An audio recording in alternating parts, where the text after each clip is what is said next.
And welcome back, students. Let's continue our programming review. Let's today jump into talking about loops. So with loops, recall that a loop is used when you want to repeat a certain condition or an action over and over until that condition has been met. Now Java will contain four different loops that we discussed in programming 1.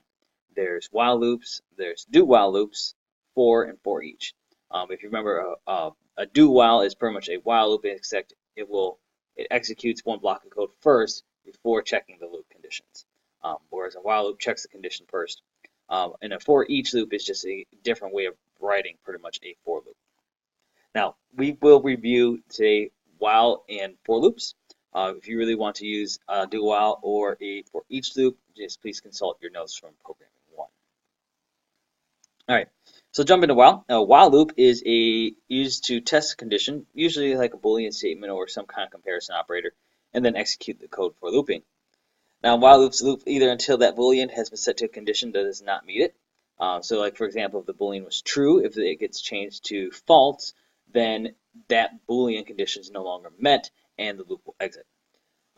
Or you have the value of the loop no longer meets the comparison statement, such as x less than 5. So if x turns into 5, well, it's no longer going to meet that condition because 5 is not less than 5, 5 is equal to 5. So it would exit the loop.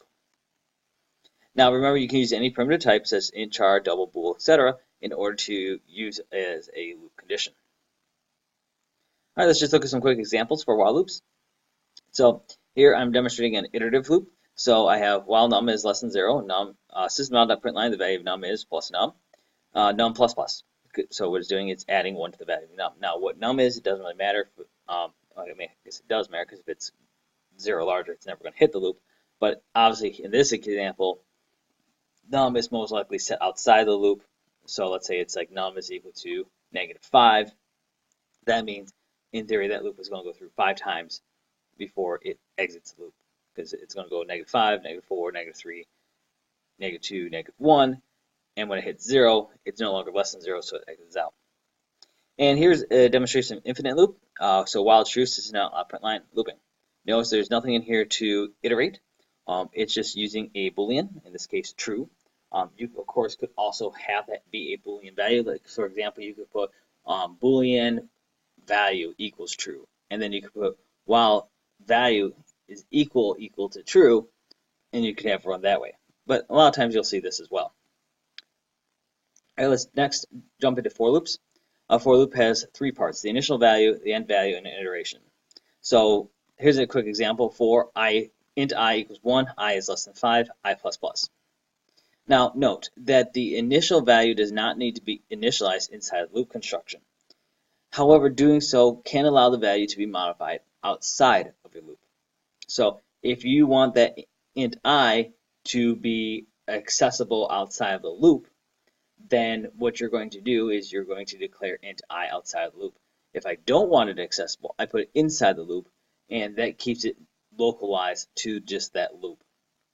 All right, additionally, you'll notice there's no semicolon with the iteration, and of course the iterations can either be like things such as plus plus, or you can even do minus minus. Our plus plus means to add 1, minus minus means to subtract 1. All right, let's go ahead and look at some for loop examples. So just like before, here's a demonstration and an iterative loop. So for int num equals -5, num is less than 5, num plus plus. System.out.println, the value of num is plus num. And here's a demonstration for an infinite loop. For int value equals 0, value is less than 1, value minus minus. System.out.println looping. You'll notice with here, we have the initial value defined here because you have to do that with a for loop. So here I know the value is 0 and value has to be less than -1, because if it was 0 right off the bat, it wouldn't enter the loop. All right, because it would pretty much say, hey, it's already 0. 0 is, if we had made this 0, this condition would have been false, and it would have exited the loop. So because we want to demonstrate infinite loop, we increase this by 1, because remember, it's going to check this before it does the value change. All right, just some quick notes about loops. Infinite loops are loops that never end because their conditions are never met. We already saw 2 examples of them, one with the while loop, one with the for loop. Now, depending on your scenario, you may want to use an infinite loop. For example, you have a program that's running. You want to be able to use that program. Now, there's a type of error with loops that's very common here. If you recall, it's called one-off errors. This occurs when your conditions are set up wrong, so while your code may look okay, it won't produce the desired outcome. All right, so the last thing to talk about with loops is avoiding using equals equals or not equals in your loop conditions, as these tend to produce these off by one errors, and so a lot of times it's better to use less than, greater than, less than equal to, or greater than equal to. Or if it's like, let's say, a string object, which you usually don't use in a loop condition, because you use that maybe in a conditional, you'd use dot equals, something like that. Okay, so breaking a loop. All right, so let's say we have a loop and want to break it. So let's go back to our infinite loop example. All right, we want to run a loop infinite or finite, because you can do this in finite loops as well. And you want to exit if a certain condition in the loop has been met. Well, so for example, here's this you might recall, we have a program processing user input until the board shutdown is typed. I believe we did a program just like this in programming 1.